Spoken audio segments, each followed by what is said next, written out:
On this episode of Travels with Bill, we're looking at some of the resulting damage from the Father's Day storm in the Swan Valley 2022. Now, it's been over a month since the storm happened, and unfortunately you can see some buildings still damaged, but what we're really looking at today is what happened to the crops. The canola's in bloom, so it's a great time to see where the canola got hurt. Well, you can see the wash marks in this field. We take a look here. So much water came down, it's made, wow, a disaster, really. Huge mess of everything. But see how some things still aren't growing? Well, if you're kind of wondering why there's not even weeds growing in it, check this out. So here's the dirt. I'm just going to rub it out of the way a little bit. See what happens under? See that gray stuff? That's sand. This is their own private beach with just a little bit of dirt on top of it. The water's come so fast and so hard, it's made such a mess of the field that when it hit the road here and had to slow down, it actually settled out into different layers. So there's the dirt on top, then the fine sand, then coarse sand, then we get all the way down, well, there's some more dirt. Of course, that sand, I guess it'll get mixed back in. You might say to yourself, well, obviously that came off the road, but it didn't. You see, the road's actually down water of us. All of this sand came off the field, and there's not another road here. So this is all naturally occurring sand. You may not think there's that much of it in the ground in alpine type dirt, but there certainly is. Well, if you did it just right, you could maybe harvest this and make a little money off the sand, because they certainly aren't making money off the canola right in that spot. So we'll take a few shots from the air here so you can see exactly what we're talking about. When you're driving down the road, the fields just look yellow, but as soon as you're in the air, you can see all the dead spots. Now, those are spots where water either sat, or in this field, you can see where the water ran.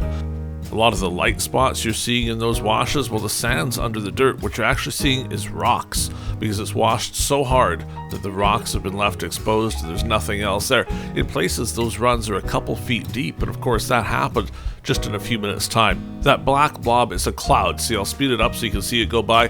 The canola isn't really that dark. Kind of cool to see the clouds go by though too, isn't it? Okay, well, back to what we're here for. Let's look at some more of the flooding. Again, the road caught the water here. You can see where it does have that natural run to it. Well, that run hasn't been visible for a few years, but it's back now with a vengeance, couple feet deep through there. You can also see the sprayer tracks they've tried to go through. Well, not much growing there at all, is there? Water caught at the corner there too, and that's a lot of what happened here. As the water got caught on the roads, then as it slowly went through, it didn't necessarily kill the crops because it was wet so long, but there was so much silt. We've moved here to the Durban area. This is a natural run that goes through Durban, then across Highway 83. Well, look at how much of it's been washed away here, way wider than it would have been before.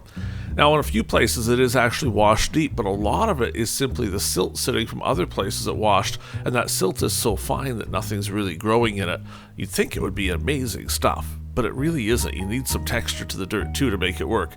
Part of the amazing part is there was a lot of hail in that storm, and most of these crops recovered from the hail, which is remarkable because there were some fears they may not do that, but there certainly is lots of damage. Now, we'll have to see what happens next year. They'll plow through these areas. Hopefully that mixes the dirt up enough that it goes back to being quite productive farmland like it's been all this time, but the damage this year is extensive.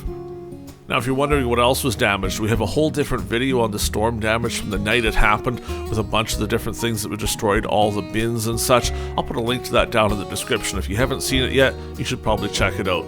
Well, we've moved a little bit to the west of Durban here. We're right along the CN rail line. And again, you see where the water's washed, then it's pooled here, and then it's slowly come across the tracks. There's a culvert there, but the culvert coming across the tracks was bigger than the one on the other side. So what ended up happening? Well, another lake formed. See the interesting part here, though, how there's a difference? You can see the two different colors in there. I'm going to show you what that is in a moment. Some of it is the silt. The other stuff is actually field residue. It's straw and all sorts of debris that washed in. Well, that was all floating at one point in the water, and quite a lot of these areas here, you actually see that floating debris where it then settled. Some farmers have been trying to scrape it off. Here it's only an inch or two thick, but in some places it was almost a foot thick on top of roads, on top of fields, and if it wasn't scraped off, well, good things weren't going to happen. There's a couple corn plants trying desperately to grow. Most of their friends are gone. And here's that line of transition. See how sharp it is? Dirt on one side, the other side. Oh, there's the residue that came down with the water. You can scrape your hands through it here. It's just straw and such that have washed off other fields, but there's such a thick layer of it, nothing's really successfully growing through it at all. Well, that's our quick peek at some of the resulting damage. We'll give you a little pan around here. Certainly, on a normal year, these would be solid yellow or solid green. You wouldn't be seeing all those spots everywhere. All of that a result of what happened in the Father's Day storm. Again, I do have a link in the description if you want to see the other storm damage from the night of the storm. Go take a look at that. Now, for bonus points, we're actually filming here for a second reason. This road, see how it makes that little curve? In a future episode, we're going to look into why that curve is there and what the significance of this road is. But here's your chance to prove your knowledge of Valley history. Leave a comment down below and tell me what highway this is. I know it isn't one now, but once upon a time, that was a highway. Do you know what number it was? Well, leave a comment down below. I'll let you know if you're right or not. Take a guess if you have to. The answer may surprise you. A little later on this year, you'll find out for sure as we look into the history of highways that used to be and aren't anymore.